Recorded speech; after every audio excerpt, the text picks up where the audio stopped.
Tu vois ce que tu as dit par rapport à la note, la différence entre la correction et la note, ça me fait penser à ce que tu avais mis dans ton livre Traité de Libérer votre neurose. cerveau, ouais. Oui, voilà, exactement.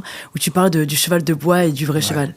Le test de la vraie vie, tu as souvent des cas où, par exemple, la chose militaire te pose le test de la vraie vie. Un exemple assez frappant, c'est le général Giap, un des plus grands généraux de tous les temps, un grand héros vietnamien. C'était juste un prof, pas du tout général, il n'avait pas fait ses classes, aucune formation militaire particulière.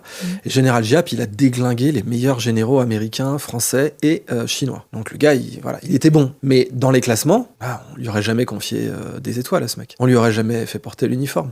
Dans l'école, dans la vie notée, on lui aurait même pas confié un peloton. Je sais même pas s'il aurait été caporal, le mec. Mais bon, dans la vraie vie, il a explosé Curtis LeMay, il a explosé les généraux chinois, il a explosé Bijard, il a déglingué tout le monde. Donc, en effet, la vraie vie est supérieure à la vie notée en tout point. Ouais. C'est pour ça que Richard Francis Burton, un de mes héros, l'explorateur britannique, disait « La vie est une grande leçon que tu méprises ». Aujourd'hui, comme tout est administré, suivi, etc., on donne vraiment une supériorité illégale et immorale à la vie notée sur la vie réelle.